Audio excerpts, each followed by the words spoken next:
Ассалаумағалейкум қазақ елі. Қазақ елі, мынау бізде көбісі ойлайды, қазір Украина жеңсе, қазақтың жағдайы жақсарып кетеді. Жоқ. Украина жеңген сайын қазақтың жағдайы төмендейді. Неге дейсіз ғой? Өйткені қазақтың бүкіл ресурстарын білесіздер, я Сбербанк Қазақстанға тез келіп, атын өзгертіп Береке банк деді. Халық банктың бүкіл акцияларын Путин тартып алды. Но қанды қаңтарда толық Қазақстанда төңкеріліс болды. ФСБ адамдары келіп, Астанада 2 батальон ГРУ Тоқаевты өз қолына алды. Назарбаевты өлтірмейді, өйткені Назарбаевта халықтың ақшасы бар. Швейцарский банкта Дариғаның ақшасы бар, Алия, Болат Назарбаев.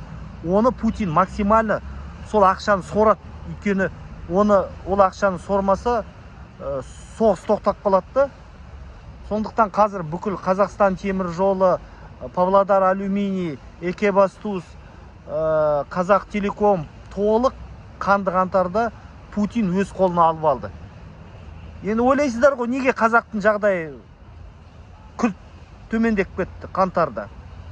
Өйткені Қазақстан толық Ресейдің астына өтті. Татарстан, Башқұртстан секілді болдық. Байқадыңдар ғой, қазір бүкіл бұрынғыдай қазақ тілінде жоқ. Депутатта енді халықты солай анда-санда алдайды депутаттар. Неге қазақша айтпадың, анау-мынау. Бірақ ақшаны Ресей Қазақстаннан сорып жатыр. Қазақтың жағдайы одан сайын төмендейді.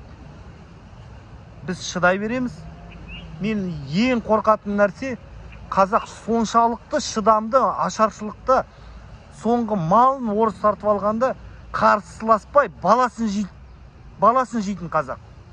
Сондай деңгейге дейін жетеміз ба қазақ ай? Қорқам.